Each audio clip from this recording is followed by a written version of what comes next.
telefola dia hiditra. Avia, aoka isika iobo ho an'i Jehova. Aoka isika aneo feo fifaliana ho an'ny vatolampy famonjenantsika. Aoka keo anatrehany amin'ny fiderana isika. Aoka hanao feo fifaliana ho azy amin'ny fiirana isika. Fa Andriamanitra lehibe Jehova, ary mpanjaka lehibe ambonin'ny Andriamanitra rehetra izy. Eo an-tanany ny fitoerana lalina amin'ny tany, ary azy ny tendrombohitra avo. Azy ny ranomasina, fa izy no nanao azy, ary ny tany maina dia noforonin'ny tanany. Avia, ka aoka iondrika sy iankohaka isika. Aoka isika andohalika eo anatrehan'i Jehova mpanao antsika, fa izy no Andriamantsika, ary olona fiandriny sy ondry tandremany isika.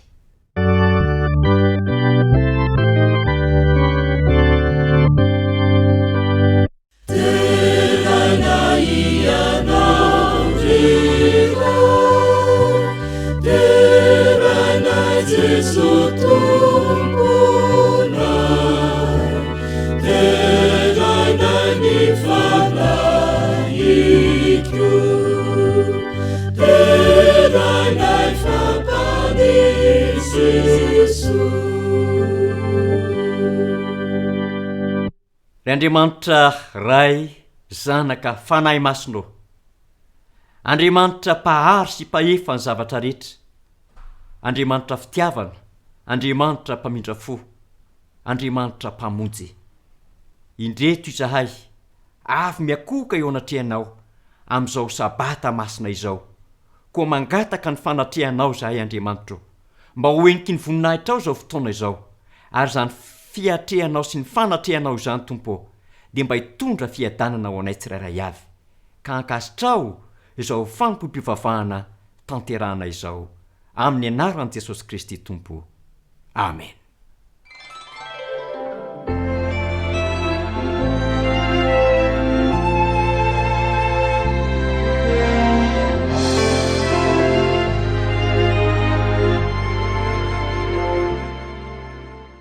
Faly miarabantsika tsirairay avy nahatratra izao sabata izao. Inga ndreka mba hitondra fifaliana, hitondra fitahiana ho antsika tsirairay avy sy ny tokantrano tsirairay avy ity sabata ity. Ho an'ireo izay marary dia hitsidika manokana azy ireo Jesosy ka ho tonga sabata fian'ny fanasitranana ho antsika ihany koa ity sabata izay atrehintsika ity. Ho fiderahantsika an'Andriamanitra ary dia andeha ataontsika eo am-pitsanganana ny hira 730 ny andininy rehetra. Hira 730 saotra tolotra anao reraiko.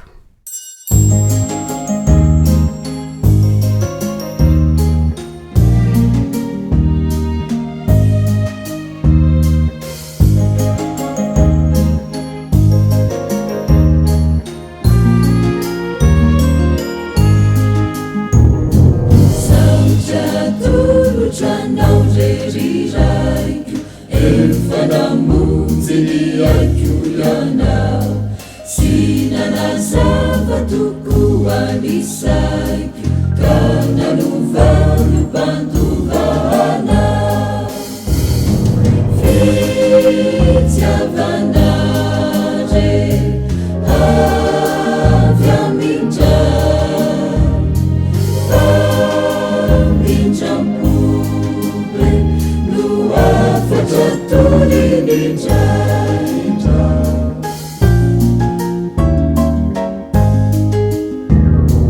tena tsy takatry loatra zany fitiana ampidinanao, oninaty anatiko mpanota tena tsy mendrika hitoeranao.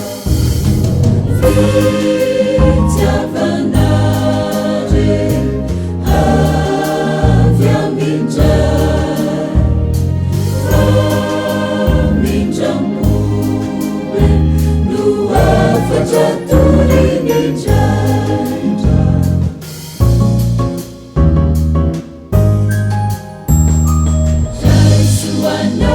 ty fokelitia jasoniako raikampasasa tena tsy mendrika nefa avia jasoniani kadioveoana fitiavanare avia mindray famindrampobe no afatra tolenindradra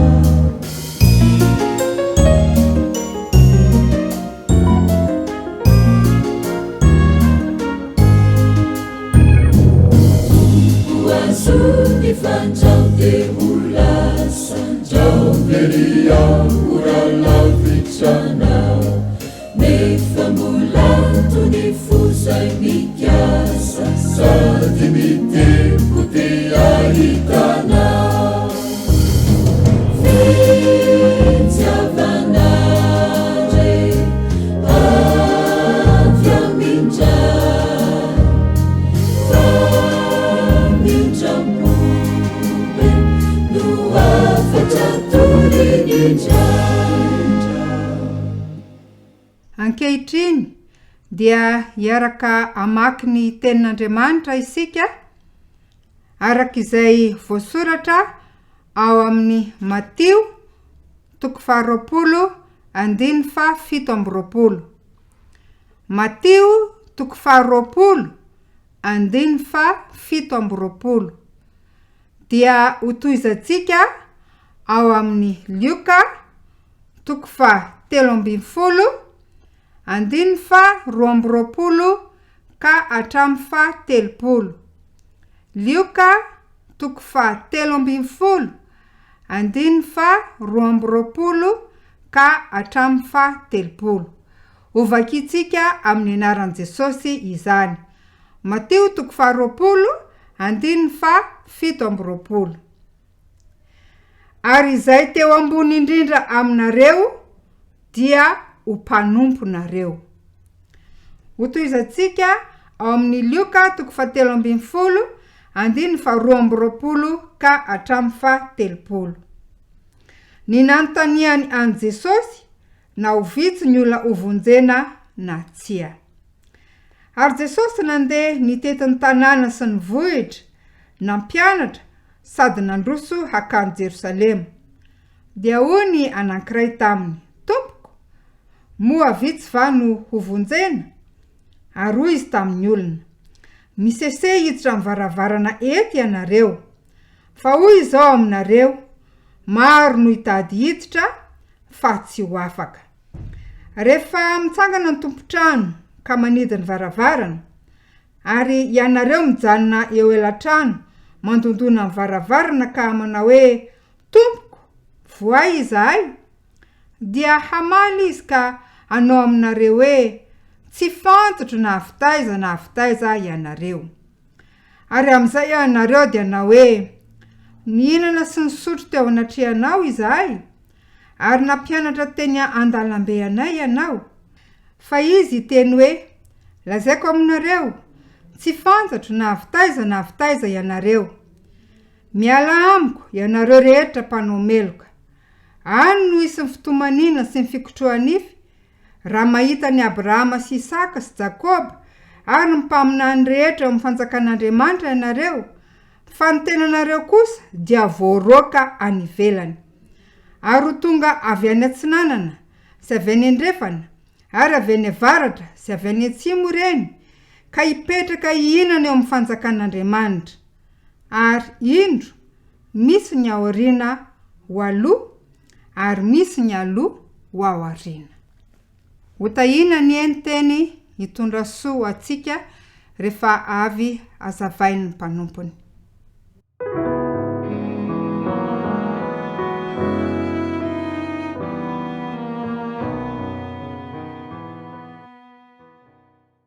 Tonga eo amin'ny vavaka fiankofana isika, ko andeha hiaraka anatanteraka izany.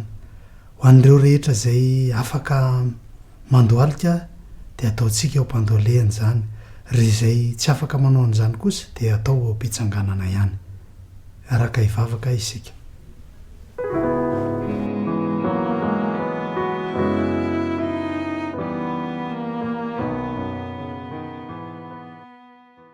Masina ianao Andriamanitra ray zanaka ary fanamasina.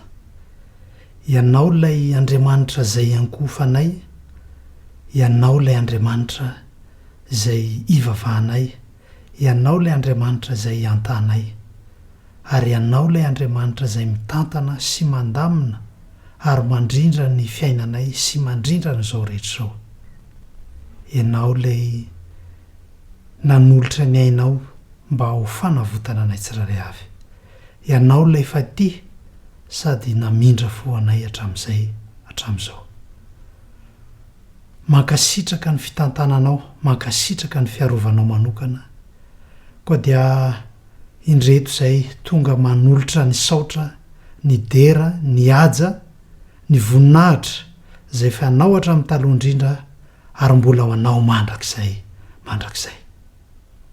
Mity fotoana manokana ity izy dia miantso ny anaranao zay, te hankalaza zany anaranao zany, ary izao fanompoam-pivavahana izao dia mba irinay raha mba anatrika sy haino an'izany ianao ka ho feno ny voninahitra ao izao fotoana izao. Tsy mendrika izay manolotra n'izany sy manao zany fanompoam-pivavahana izany, koa maniry indrindra lay fahasoavana, lay famindram-po mba hasaronao anay tsiraray avy satria manaiky izay fampanota. Tsy mendrika manao ny tsy mety eo anatrehanao, koa dia mifona sy mitalao aminao zay Jesosy, mba diovy zay ho afampahotana, vaovao zay mba ho afaka amin'ny elokay.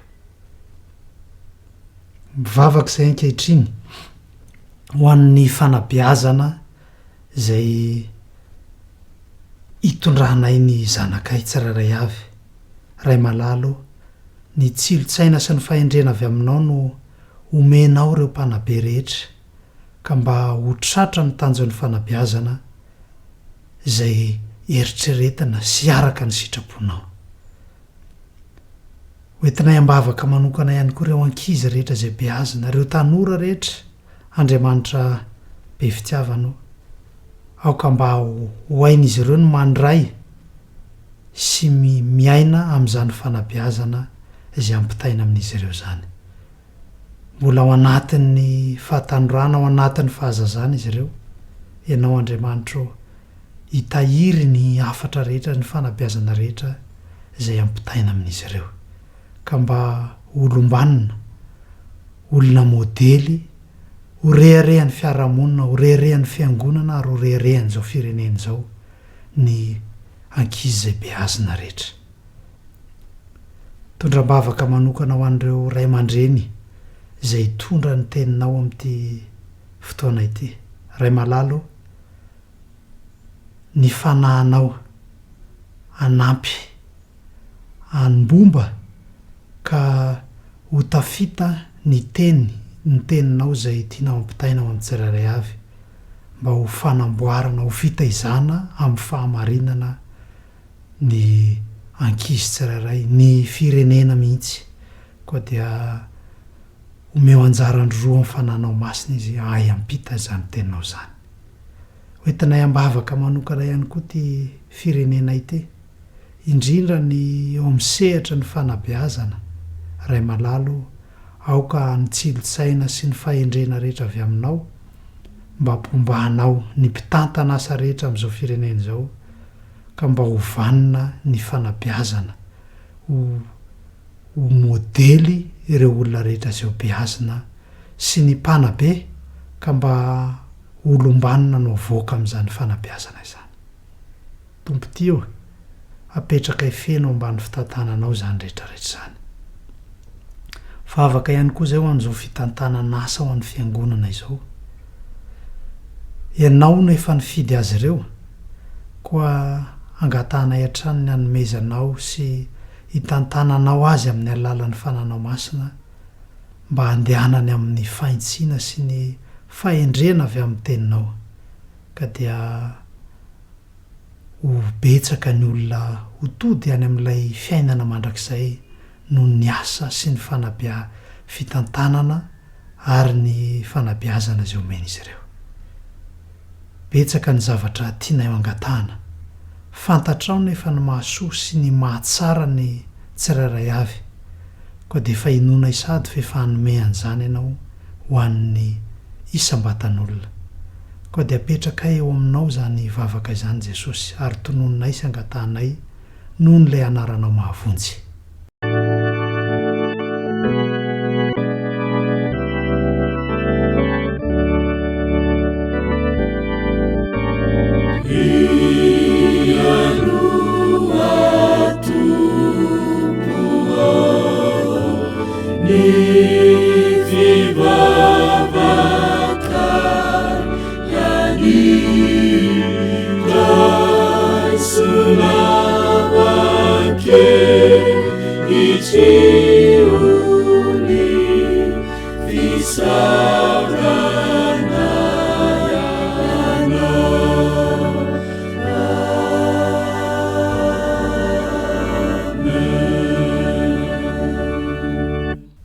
Amen.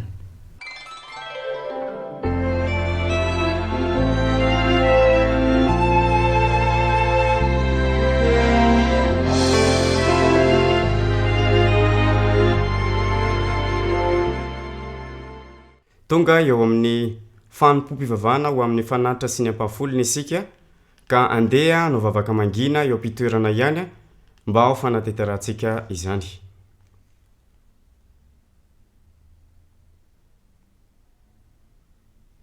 Amen.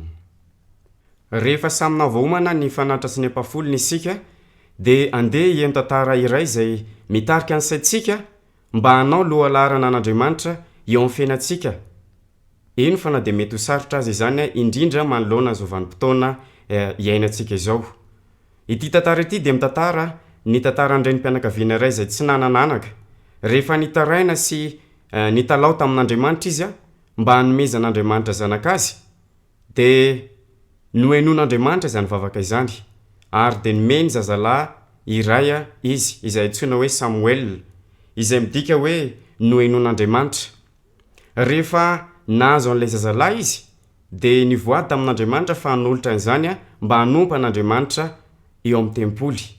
Rehefa tonga ny fotoana izay tokony isarahany izy sy ny zanany dia natolotra i Samuel zanany mba hanompa an'Andriamanitra. Ary rehefa nitoy ny fotoana ny alehibe Samuel dia tonga mpaminany lehibe teo amin'ny Israely izy, izay anisany nanamasina ny Davida ho mpanjaka sy i Saoly ihany koa. Ary dia tonga mpaminany lehibe izy taty aoriana. Isika ray aman-dreny ihany koa dia ametrahana ny fanontaniana manao hoe inona no tena mety ho fiantraikany ny fametrahanao an'Andriamanitra ho lohalarana.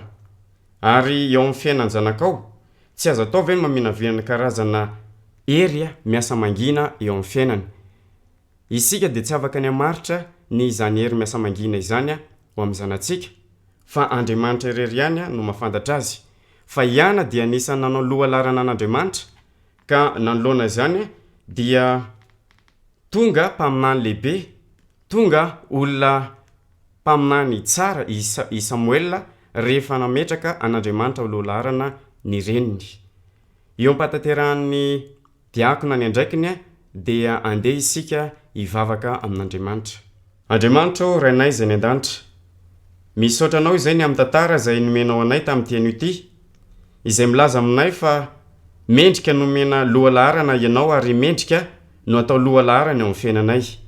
Taio ndray aman-dreny rehetra raha io, ary taio izay tsirairay avy mba hanao lohalarana anao eo amin'ny fiainanay ary amasino sy taio ny fanantra sy ampahafolony izay natolotray mba havita asa be eo amin'ny fanomponanao mba hanitatra ny fanjakanao eto amin'ity tontolo izay misy anay ity. Amin'ny anaran'i Jesosy. Amen. Eo ampanangonantsika ny fanantra sy ny ampahafolony dia ny feonkira no andravaka izany.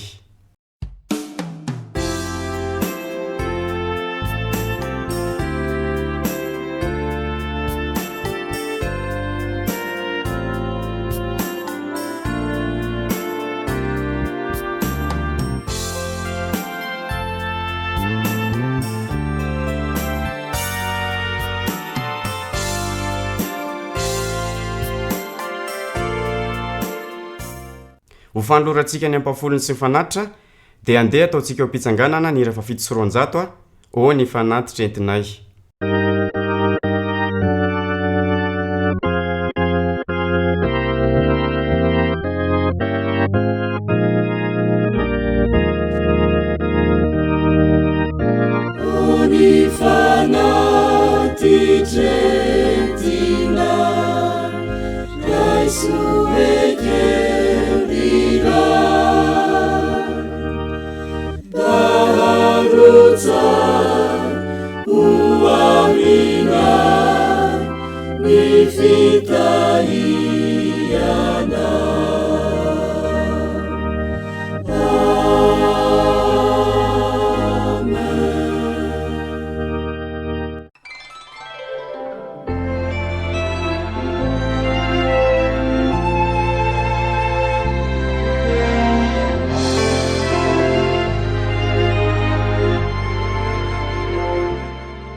Zao tsika dia hiditra ao amin'ny toriteny ho an'ny ankizy. Ao daholo ve nareo rankizy? Eny ary maka toerana tsara daholo dia andeha ataontsika ny hira oramamy.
Rakizy malalo, tonga eo amin'ny fotoana natokana ho atsikisika izao.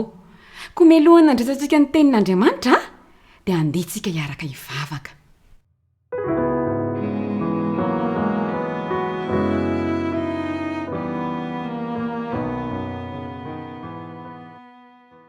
Jesosy, sotranao izahay, raha iantenao dia enga ane mba hifantoka tsara amin'ny anaran'i Jesosy. Amen.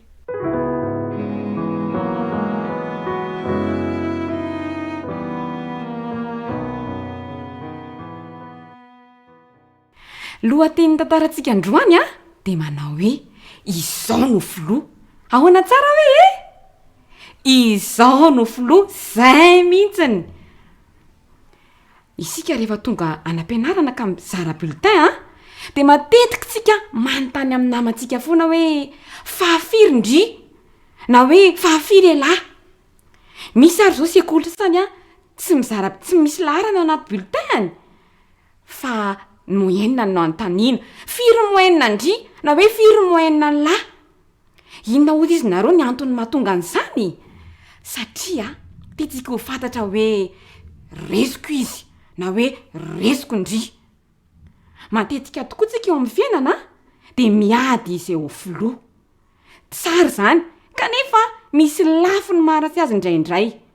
Arao ity resaka ny fanaovan'ny loha, ny tanana ary ny tongotry ity Manao nareo roa? Salamo zahay! Inona ny vaovao nentinao? Toa maikamaika be ry?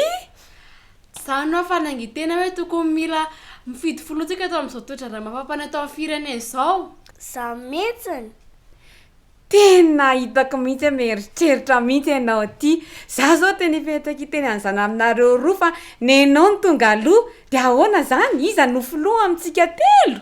Zao efa fantareo zany nofoloha fa ty anamafa aminareo fotsiny ah. Zany tokony nofoloha satria za maka ny famezana de za koa mbola mame ny olona le famezana. Dia koa ty ianao tena mahasamy mihitsy. Ozy ianao hoe any aminao famezana de ianao mizaran'izany. Fa gara tsy mandeha za tongotra fa mitokony de inona zany no famezana zarainao eo? Eo ianao noho izany. Zany filoha fa mangina. Andraso alony. Ny anarako alohany voalohany indrindra de efa hoe loha. Efa ao anatin'ny filoha zany anaran'izany. Manaraka an'izany raha mahita famezana ianareo, raha maka famezana ianareo, tsy masoko ve ny mahita zany? De za koa hoe mieritreritra haka an'izany fa tsy misy resaka fa zany filoha. Raha mbola valiana ny ady hevitra teo izy ireo de tamy avy any coronavirus. Inona ozy izy nareo zava-nitranga? Arao indraingy ny toy ny tantara e? Variana miady hevitra ery retsy. Jere nefa zahay va eto amin'ity sakafo sy ny sarina ity. Andraso hitako nanaovako azy.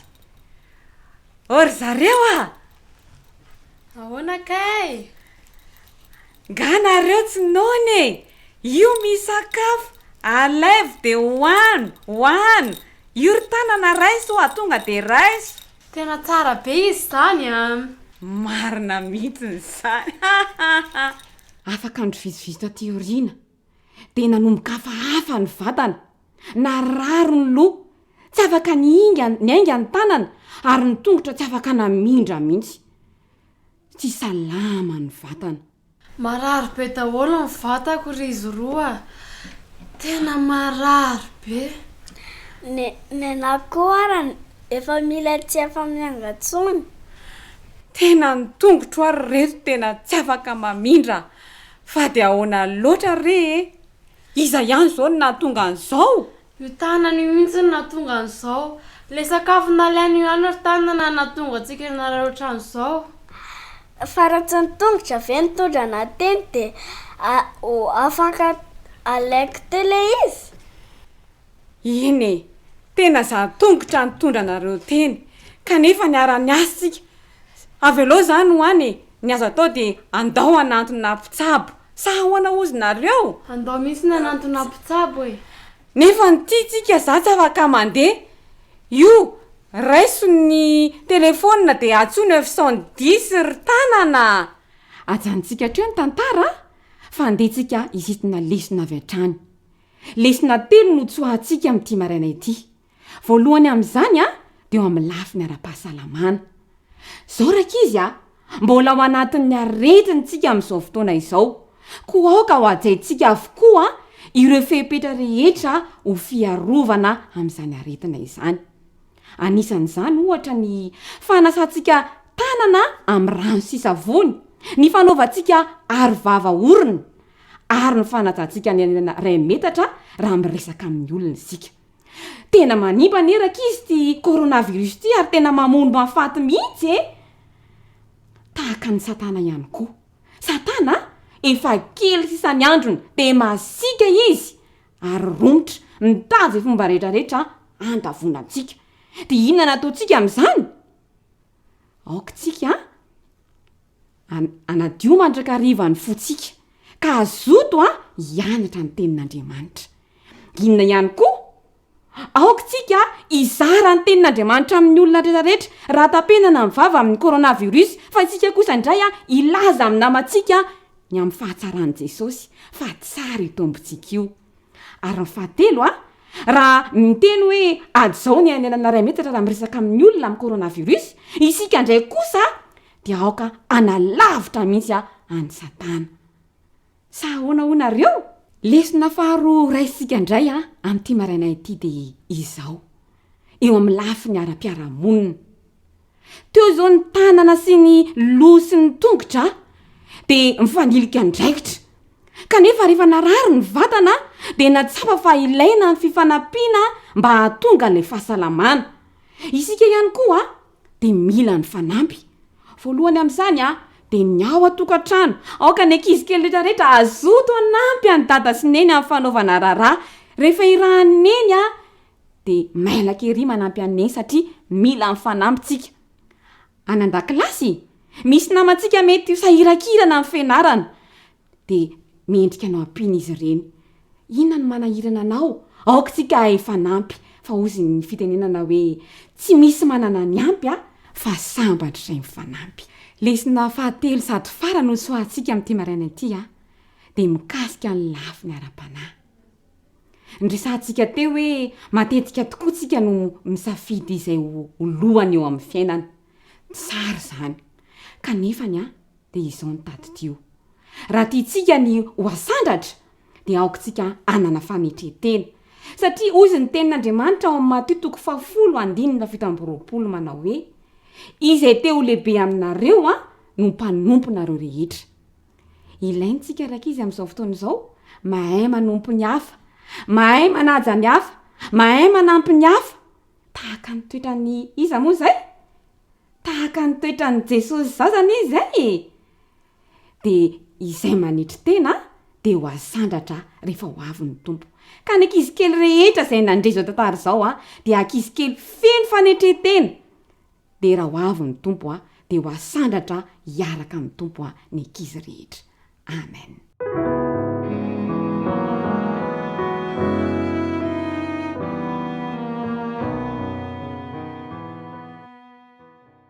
Jesosy misaotra anazy efa afaka ny lesona teo. Jesosy ampioza ny lesona izaho mba ampiarinay amin'ny fiainanay amin'ny anaran'i Jesosy. Amen.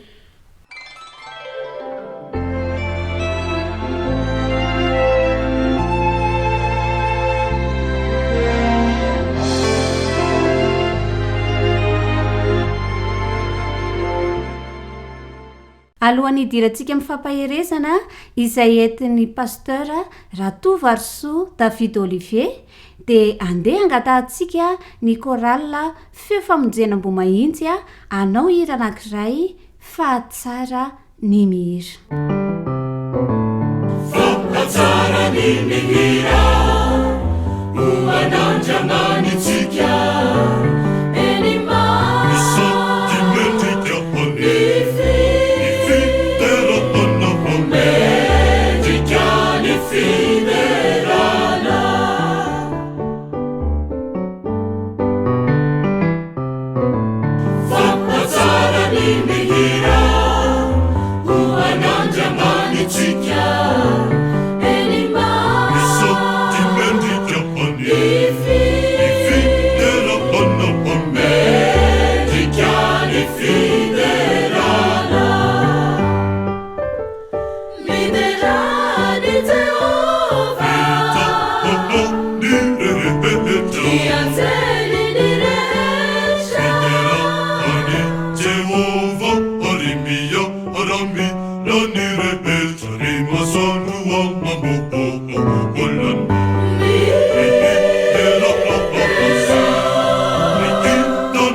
Panzaka,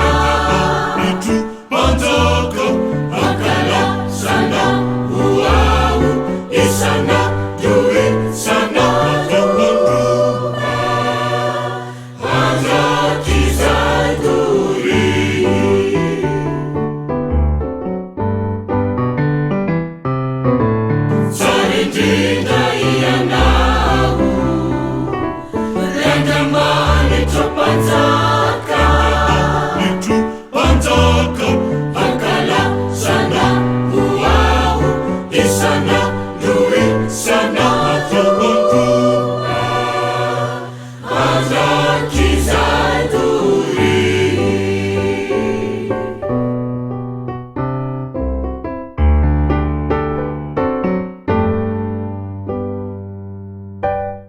ry ava-malala ami'saotra an'andriamanitra isika no izao fotoana manokana zay omeny atsika amin'izao sabata izao ary faly manonona ny fiadanany tompo sy ny fahasoavano amintsika rehetra araky nefa nataon'ireo mpitarika rehetra teo aloha ny amin'izany fiarabana atsika izany dia anteveniko sy amafisiko ihany koa izany tonga amin'ny fotoana zay enotsika ny tenin'andriamanitra isika izao ka ny tenin'andriamanitra zay horaisitsika amin'ity atoandro ity dia nampitondrako ny lohateny manao hoe ny isan'ny olona voavonjy anisany ve ianao zay no lohateny zay ho velabelarina amin'ny alalan'ny tenin'andriamanitra amin'izao atoandro izao koa andehsika aloha hiaraka hivavaka alohan'ny irosotsika amin'ny famakina sy fandrenesana ny tenin'andriamanitra hivavaka isika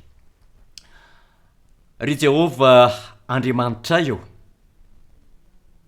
faly izahay amin'izao sabata izao no ny amin'ny fitiavanao anay no ny amin'ny famindramponao no ny amin'ny fitahiana zay nomenao anay ka indreto io zay afaka mideranao afaka manompo anao indray amin'izao andro masina andro fitsaharana andro fiaonana aminao izao misaotranao zay satria afaka mideranao amin'ny alalan'ireo hira fiderana afaka nisaotranao tamin'ny alalan'ny fanatitra zay netinay sy ny ampahafolony zay naverinay aminao ary misaotranao zahay ankehitriny satria mbola afaka iaino ny teninao indray tompo malalo mangataka amin'ny fanahy masina izahay harotsaka ao aminay tsirairay avy ka ny olonao ny vahoakanao zay iaino sy hiara-ianatra izao teny izao dia mba ho feno ny fanahy masina ka mba ho tafatoetra ao am-po izany teny izany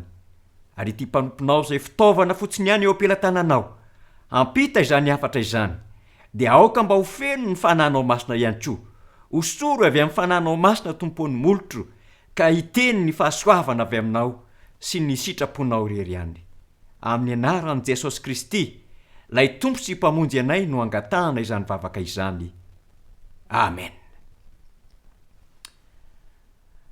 ry ava-malala araka ny lohateny teo hoe ny isan'ny olona voavonjy anisany ve ianao fantaniana lehibe zay mipetraka amintsika izany ve fantaniana izany ankehitriny maro tokoa manko ny maminavina ny mety ho isan'ny olona voavonjy misy aza ireo zay manome tarehimarika ka ny tarehimarika zay raisin'izy ireo dia ilay voasoratra ao amin'ny bokin'ny apokalipsy manambara ny amin'ilay 4,400 4,400 sy ray hetsy na lay hoe 144,000 dia misy ny mametraka n'izany isa izany ho toy ny isa arabaky teny misy ny mametraka n'izany isa izany ho toy ny isa tandindona ihany na symbolika izany hoe samy laza ny amin'io isa io avokoa reo mamakafaka sy mandinika izany tarehimarika izany ao amin'io apokalipsy io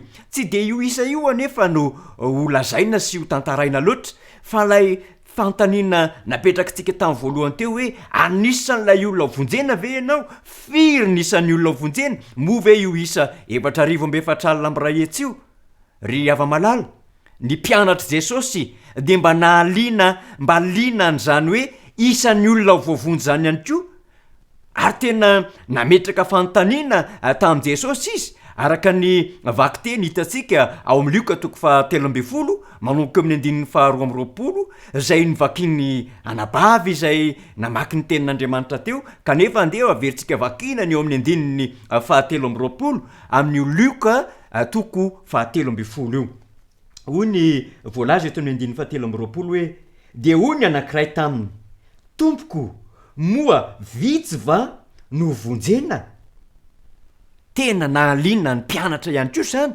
nisan'ny olona ho voavonjy ary nagaga amin'ity fantaniana ty naninona raha mba nyteneniny koa hoe betsaka ve ny olona ho voavonjy fa nytao an-tsainy voalohany de hoe vitsy de ozy hoe vitsy ve ny olona voavonjy ary ohatra manana fironana ho amin'izany ihany koa aza ny mpandinika misoratra masina nandray mametraka hoe ho vitsy ny olona ho vonjena eto moa mpianatra de nametraka mihitsy hoe moa ve vitsy ny olona ho vonjena ry ava-malala ahoana ny namaliny Jesosy an'izay fantaniana napetraky ny mpianatra izay ao amin'ny 2:20 misy ny valitenin'i Jesosy andeha nge ovaka itsika manoky amin'ny 2:20 hatramin'ny 30 so mivaky ny teny misesea hiditra amin'ny varavarana ety ianareo fa hoy zao aminareo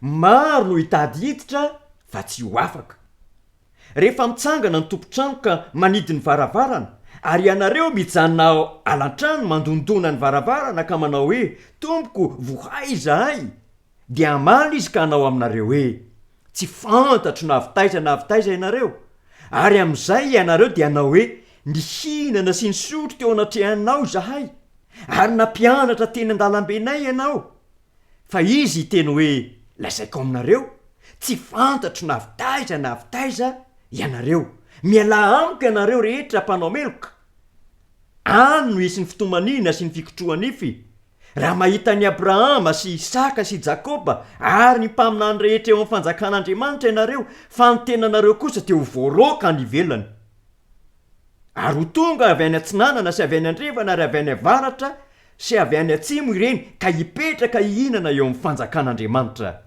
ary indro misy ny aoriana ho aoloha ary misy ny aloha ho aoriana zany ny valiteny napetraka Jesosy rehefa nametraka ny fanontaniana io ny anankiray tamin'ireo olona izay nanaraka azy hitantsika eto fa tsy tonga de namaly mivantana Jesosy Kristy fa rehefa mijery an'io andininy vakina io sika de azo zaraina telo io valitenin'i Jesosy io ny voalohany de eo amin'ny 2:20 mampirisika Jesosy araka ny hitantsika eto hoe misesea hiditra amin'ny varavarana ety ianareo eo amin'ny 2:20 ka hatramin'ny 20 de maneo ny am'ireo zay tsy tafiditra na tsy voavonjy Jesosy Kristy ary eo amin'ny 2:20 ka hatramin'ny 30 de manoritsoritra ny am'ireo zay tafiditra na ireo zay voavonjy Jesosy Kristy ka tamin'ny alalan'izay zany nentin'ny Jesosy namalina an'ilay fanontaniana hoe move ho vitsy ny ho vonjena andeha ro jerentsika tsirairay ireo fizarana anankitelo ireo amin'ny valitenin'i Jesosy le fizarana voalohany de famporisihana nataon'i Jesosy tamin'io valiteniny io zany de nampirisika Jesosy mba hiditra amin'ny vavahady ety ny olona araka ny vakiteny de hoy izy eto hoe misesea hiditra amin'ny varavarana ety ianareo fa hoy zao aminareo maro no hiditra fa tsy ho afaka ry ava-malala ilay varavarana tenen'i Jesosy eto le famporisihana ataon'i Jesosy eto hoe hiditra amin'ny varavarana ety le varavarana ety de tsy inona tsy akory fa izy io dia ilazana n'ilay vavahady zay voalaza ao amin'ny Jaona 10:7 sy ny Matio 7:17 sy 17 ao amin'ny Jaona 10 zay milazany amin'ny mpiandry tsara de hoy Jesosy eo amin'ny 7 manao hoe izaho no vavahady raha izano no hidiran'ny olona de ho vonjeny izy ka hiditra sy hivoaka ary hahazo hanina le vavahady tenenina eo de milaza hoe varavarana ihany koa satria amin'ny teny fototra amin'ny teny grika zany zay nandikana ny soratra masina dia teny ray ihany no entina nambarana an'lay hoe vavahady sy lay hoe varavarana ary zay mbola teny zay ihany koa no lazain'i Jesosy ao amin'ny Matio 7:17 sy ny 17 zay mamaraparana ny amin'ny toroteny zay nataony teo tendrombohitra izy ao amin'ny Matio 7:17 sy 17 de hoy ny voalaza eto hoe midira amin'ny vavahady ety ianareo tena efa fanaon'i Jesosy mihitsy zany ny manambara amin'ny olona fa raha te hiditra amin'ny fanjakana de miditra amin'ny olona atao hoe varavarana ety na vavahady ety io teny ray ihany moa ny tenenana zany amin'ny dika teny fototra teny grika noho zany eto zany Jesosy dia mampirisika ny olona mba hiditra eo amin'ilay vavahady ety na eo amin'ilay varavarana ety. Ary lay varavarana de tsy iza fa Jesosy Kristy araka ny ambaro amin'ny Jaona 10 hoe iza no vavahady, iza no varavarana izany. Misy varavarana sandoka zany. Ary io de lazaina ao amin'ny Matthieu 7:15 io fa mpaminany sandoka mamitaka asa ianao raha mba efa nandondona tamin'ny varavarana tsy izy, mety niditra birao ianao de tonga de nandondona de rehefa nisokafona ny varavarana indrokay tsy ilay olona tadiavinao no tao amin'ilay birao fa birao hafa lay misy an'ilay olona. Ataoko fa efa mba sendran'izany ianao fa izaho ty de efa sendran'izany ko satria diso ny toromarika ny men'ilay olona nampafantatra hoe atsy amin'io birao itsy izy nandondona nisokafona ny varavarana olona hafa ny tao. Diso ny varavarana ny dondomboko zany. Ary Jesosy de milaza fa misy varavarana zay tsy izy tsy mitondra makany amin'ny fiainana. Jesosy de miteny eo amin'ny Jaona 10 io hoe izy no varavarana ary izy no idirana. Zao no teneniny eo amin'ny 15 amin'ny Matthieu 7. Hoy izy eto hoe amin'ny 15 mitandrema ianareo fandrao ho voafitaky ny mpaminany sandoka zay makao aminareo amin'ny fitafiany ondry fa ao anatiny dia ambodia mitoa izy. Ny varavarana tsy izy zany dia mpaminany sandoka. Ary mbola lazalazainy Jesosy koa io ao amin'ny Jaona 10:15 zay anambarany Jesosy fa zay rehetra tsy ao aminy sy makantoerany dia tsy izy akory fa jiolahy. Zany no voalaza eo amin'ny 15 amin'ny Jaona 10 hoe mpangalatra sy jiolahy zay rehetra tonga talohako fa tsy niaino azy ny feo ny ondry. Jesosy maka eo amin'io andininy fafito de miteny izy hoe iza no vavahady. Ka eto zany sika de mila mitandrina ary zany mahatonga an Jesosy milaza hoe midira amin'ny vavahady ety ianareo mba hahatonga anao zany ahazo ny famonjena. Fa maro Jesosy no hitady hiditra fa tsy ho afaka. Betsaka zany ny olona zay manatona an Jesosy Kristy, misisika eo am Jesosy Kristy saingy tsy ho tafiditra. Inona ny antony mety tsy hahatafiditra azy? Satria Jesosy eto amin'ity andininy ity zany de milaza hoe maro no mitady hiditra fa saingy tsy ho afaka. Maro tokoa ny olona mirohitra makeo am Jesosy, fony Jesosy tetỳ ambonin'ny tany, bebe dehibe mihitsy ny manaraka azy, fa rehefa miteny Jesosy, mampianatra Jesosy, mampirisika Jesosy, de maro ny miala satria toa tsy mifanaraka am'izay nieritreretiny ho atao ny tenin Jesosy zay nambaran Jesosy Kristy. Am Jaona 9 ohatra, de betsaka ny olona nandao an Jesosy rehefa nilaza ny amin'ny hoe izano mofinaina Jesosy Kristy. Ka ho antsika ihany koa zay mamaky ny soratra masina, mivavaka am Jesosy Kristy, ndraindray raha misy zavatra tsy mifanaraka am'izay eritreretintsika lazainy Jesosy Kristy zay tokony ataontsika, de mety izany no hitarika antsika hiala eo am Kristy na de fa tonga teo amin'ilay varavarana azy. De zay no tenenin Jesosy hoe mila misisika zany ianao, misesea hoy Jesosy Kristy, zany ny famporosiana ataony satria ety le vavahady. Nahoana moa Jesosy no miteny hoe ety lay varavarana na hoe lay vavahady, nahoana izy no miteny an'izany? Ianao zany tsy lehibe zany io ka zay azonao entina rehetra de tafiditra daholo.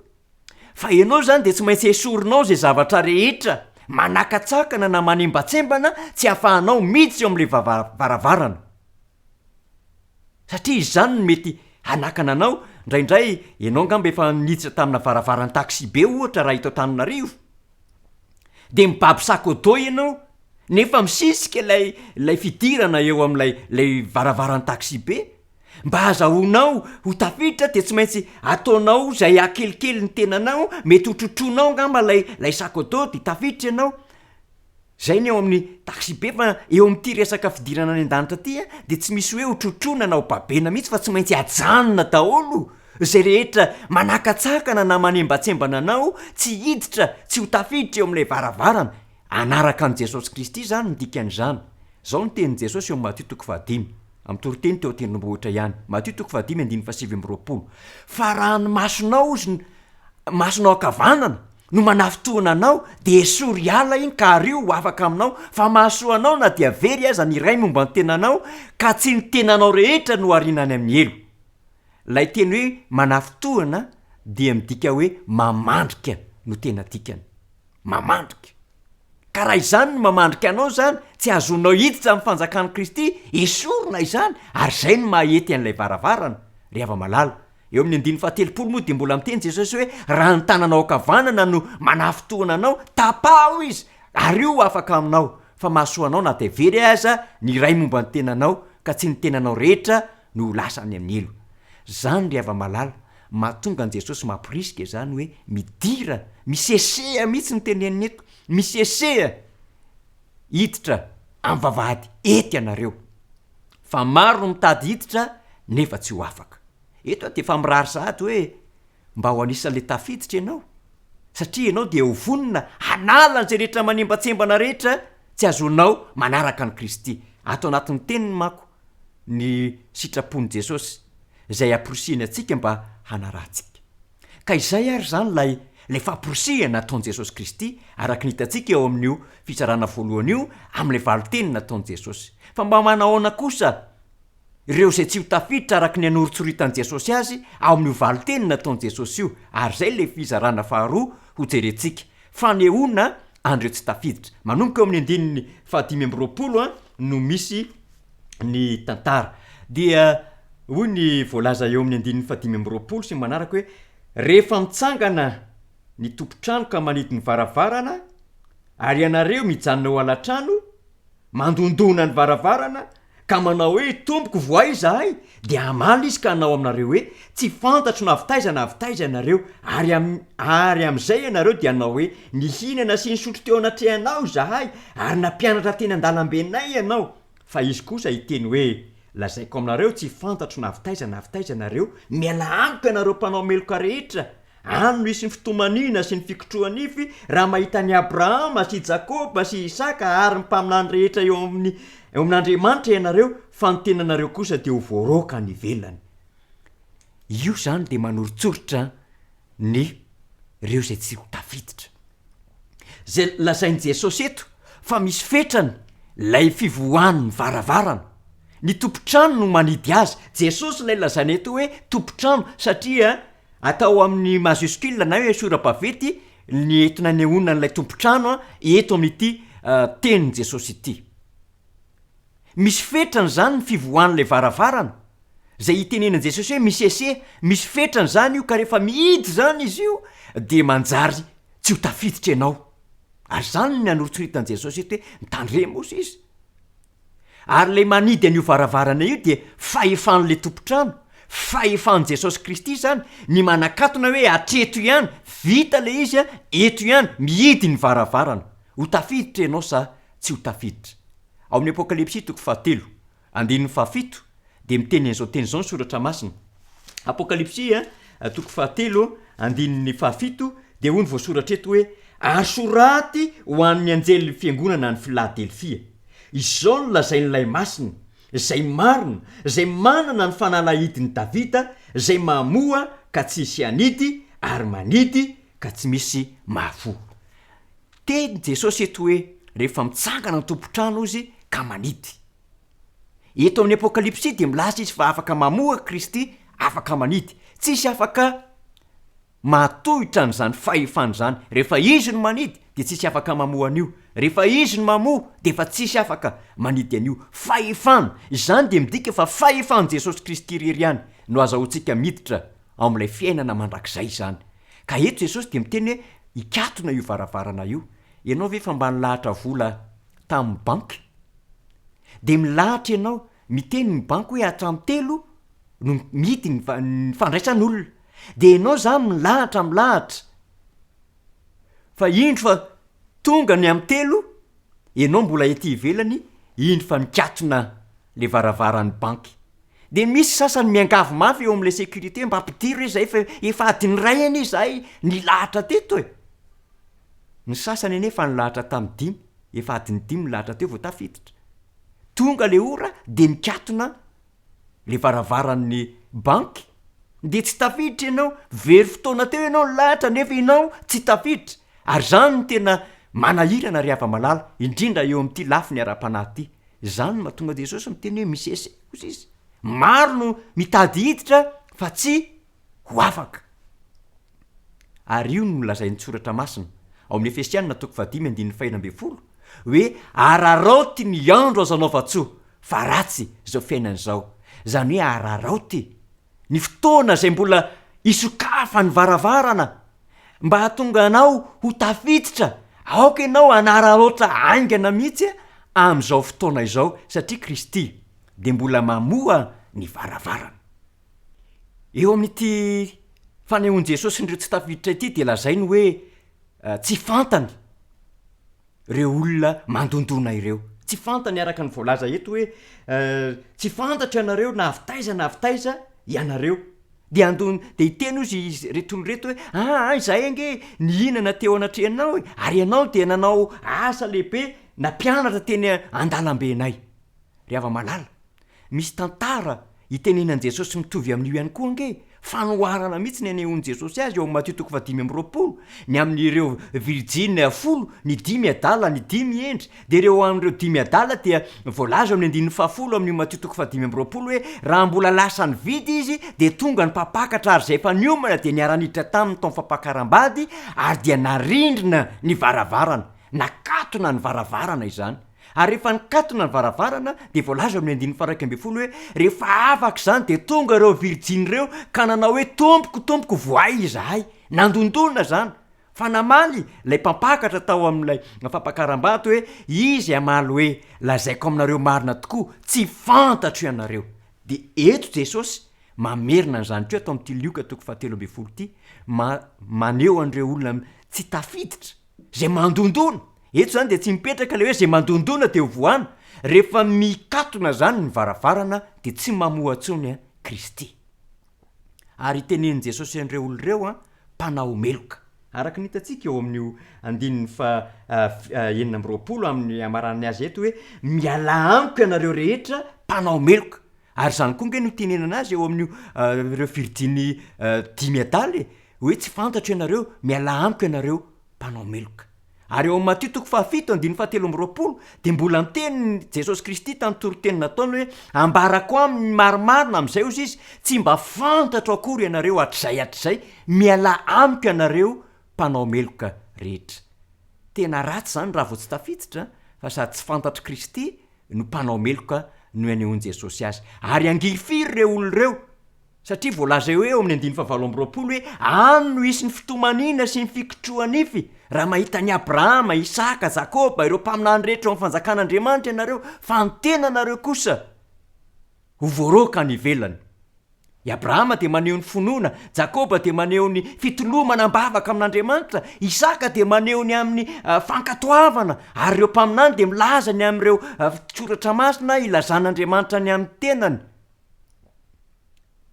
Jesosy ry ava-malala de miteny eo Matthieu 7:20 hoe ary ho any amaizina ny velany ny mpanompo tsy mahasoa fa any no isy ny fitomanina sy ny fikotroanify. Fanambarany soratra masina mihitsy zany hoe any velany fitomanina sy fikotroanify mpanompo tsy mahasoa koa no itenenana azy. Ary eo amin'ny Apokalipsy 2:15 aza moa de tena mavesabesatra mihitsy no anambarana ny soratra masina sy ny fanambarany Jesosy azy ao amin'ity Apokalipsy 2:15 manao hoe fa any velany ny alika sy ny mpanao ody ratsy sy ny mpijangajanga sy ny mpamon'olona sy ny mpanompo sampy sy zay rehetra tia lainga sady mandainika tafajanona ny velany. Ry ava-malala, tena mampalahelo zany raha sanatria tsy ho tafiditra. Ary zany ny anoritsoritany Jesosy an'ireo olona tsy ho tafiditra eo amin'ilay varavarana. Fa manaona kosa ary ny eo amin'ireo zay tafiditra ao amin'ilay varavarana rehefa nisesika izy ka tafiditra ao amin'ilay varavarana. Voalaza eo amin'ny 9:20 io fa ho tonga avy any atsinanana, avy any andrefana ary avy any avaratra sy avy any atsimo ireny ka hipetraka hihinana eo amin'ny fanjakan'Andriamanitra. Zany hoe hihinana eo amin'ny fanjakan'Andriamanitra zay rehetra tafiditra, zay rehetra voavonjy hihinana eo amin'ny fanjakan'Andriamanitra izy. Ary matoa izy tafiditra dia nino sy nankatoa izy ireo ny tolona-mbavaka mafy izy ireo tahaka an jakoba mba tsy ho lavina ary avy tamin'ny vazatany efatra izy ireo zany hoe tsy voavakavaka zany hoe avery sy avery ihany fa nodikany hoe avy any atsimo avaratra andrefana tsinanana dia maneho ny vazatany efatra mihitsy zany hoe nizaniza zany ny olona mino mankatoa mitolona-mbavaka makeo amin'i Kristy amin'izany rehetra izany dia ho tafiditra izy ary manana faharetana ao anatin'izany tsy tara tamin'ny fisokafa amin'ny varavarana izy ireo satria matoa izy tafiditra dia mbola nisokatra zany ny varavarana ary ito dia voalaza eo amin'ny 1:7 hoe indro misy aoriana ho ao aloha ary misy ny aloha ho aoriana zany hoe tafiditra avokoa aloha na tonga aloha na tonga aoriana raha mbola misokatra lay varavarana fa raha toka tsy misokatra tsony ny varavarana dia tsy tafiditra tsony na ny tonga aloha na ny tonga aoriana amin'ireo izay efa tara izany fa matoa zany tafiditra retolo reto dia nahaina anararoatra lay varavarana zay mbola misokatra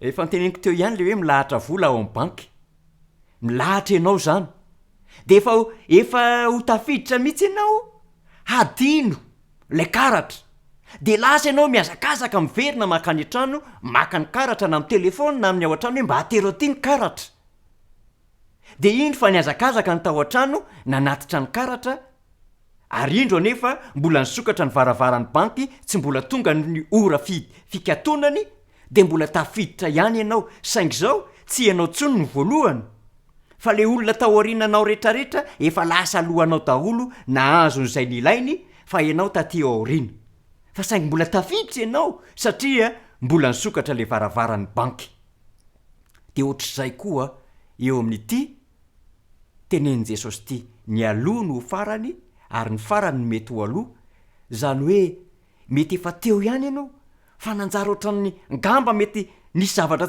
tsy nankatoavinao tao amin'i Kristy somary mety nanadino an' Jesosy indray ianao kanefa tonga saina ianao hoe tokony hiverina fa tsy maintsy makato amin'i Kristy dia raha mbola misokatra ny varavarana amin'izay fotoana zay dia mbola ho tafiditra ianao fa raha sanatrika tsy misokatra intsony le varavarana dia mety tsy ho tafiditra intsony ka eto ry hava-malala Jesosy raha miteny hoe ny farany ho tonga aloha ary ny aloha mety ho farany dia voalaza eto fa samy tafiditra ireo satria mbola nisokatra lay varavarana noho izany ary aoka mba hanararoatra an'izao varavarana misokatra zao isika raha nametraka fantaniana zany lay mpianatra nanao hoe moa ho vitsy ve no vonjena dia tsy namaly Jesosy hoe vitsy na betsaka fa famporosihana nataon'i Jesosy hoy Jesosy hoe midira na misesea amin'ny varavarana ety ianareo fa maro no mitady hiditra fa tsy ho afaka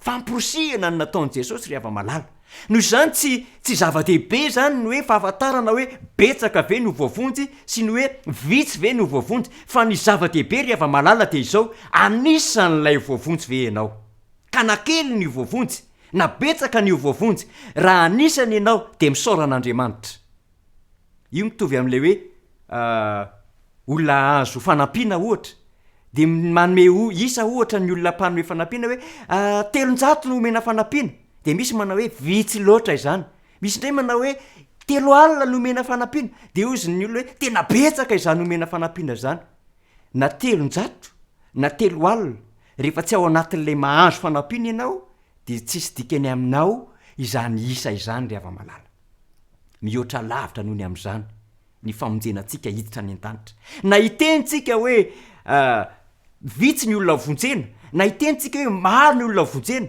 tsy raharahanao zany fa ny zava-dehibe dia izao ianao ve anisan'lay tafiditra ve ianao maro no afampanadinana anisan'lay tafiditra ve ianao zay ny zava-dehibe vitsy no afampanadinana anisan'lay tafiditra ve ianao zany ny zava-dehibe raha te ho tafiditra isika dia tsy maintsy misesika hoy Jesosy Kristy mila manana finoana mila mankatoa mila mitolona-mbavaka isan'andro san'andro ary manararoatra n'lay varavarana zay mbola misokatra zany hoe ny fanondram-po zay mbola atolotra Jesosy Kristy amintsika koa raraoto ry hava-malala ny fotoana mba azahoana antoka fa tafiditra ianao ao amin'ny Apokalipsy 3:7 no amaranako azy dia miteny izy eto hoe fantatro ny asanao. Indro efa nasiako varavarana mivoa eo anatrehanao ka tsy misy maharindrina azy. Ry ava malala, fantatry Jesosy Kristy ianao io, fantany ny momba anao, nomeny varavarana mivoa, asiany varavarana mivoa eo anatrehanao ankehitriny, mbola misokatra ny famindram-po ho anao amin'izao fotoana izao. Aprosian'i Kristy ianao mba hanararoatra an'izany. Eo mitapafaharoa amin'ny andininy fahavalo io amin'ity apokalipsy 7 ty dia milaza hoe fa manana hery kely ihany ianao ka nitandrina ny teniko ary tsy mba nandany anarako. Fantatry Jesosy le herinao, kely ange le herinao e, kely ny herintsika tsirairay avy io, fantan'i Kristy zany. Fa saingy izao izy no anafihery anao, azahoanao ho tafiditra eo amin'ny varavarana misokatra zay sokafin'i Kristy io, ka mba hiditra eo amin'le varavarana ne ianao ho anisan'ny hovonjena, satria Kristy manokatra varavarana eo anatrehanao. Ka rehefa avy izy eny amin'ny raha olanitra manity ny varavarana dia ianao efa ho tafiditra ao anatiny zany fanjakan'Andriamanitra izany, hihinana sy hisotro miaraka amin'ny Abrahama, Isaka, Jakoba, ireo mpaminany sy ny olombonjena rehetrarehetra. Andriamanitra nihita ianao satria fantatro fa hanapa-kevitra hisesika eo amin'ilay varavarana ety ianao dia Jesosy Kristy. Andehantsika hiaraka hivavaka. Andriamanitra rainay izay any an-danitra, misaotra anao zahay noho ny amin'ny teninao izay nomenao anay. Eny mahaliana tokoa ny aminy hoe maro sa vitsy no vonjena, fa nasehonao anay Kristy eo tamin'ny teny ao amin'ny filazantsara Lioka izay novakianay, fa tsy namaritra isy ianao fa nametraka kosa ny amin'ny sosokevitra, famporosiana, tolotsaina mba hidirana sy hanatonana anao Jesosy Kristy. Eny ety ilay varavarana, fa zay rehetra manana finoana, zay rehetra mankatoa, zay rehetra mitolona-bavaka dia ho raisinao ho tafiditra ao aminao. Tompo malalo, ingany zahay tsirairay avy zay niara-nianatra izany teny zany, zay niara-nandre izany teny zany, mba ho anisan'ny olona hay hanararoatra ny varavarana zay sokafinao eo anoloanay, dia ny famindram-po lehibe avy aminao zany. Hanararoatra izahay izany famindram-po zany, hanatona anao ka hamelona zay rehetra mitambesatra aminay tsy hahafahanay miditra eo aminao Jesosy Kristy. Ka ny fanahy masina ne hanafy hery anay, azahoanay manatanteraka izany mba ho tafiditra ao aminao zay Kristy. Ka rehefa avy ianao amin'ny raha olanitra dia mba ho anisan'ny olona hovonjeny izahay, hiara-paly amin'ireo olom-bovontsy rehetra, mandritra ny mandrakizay ao aminao. Enoy izany vavaka izany, fa tonononay amin'ny anaranao Jesosy Kristy Tompo. Amen.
Ilai fitzenana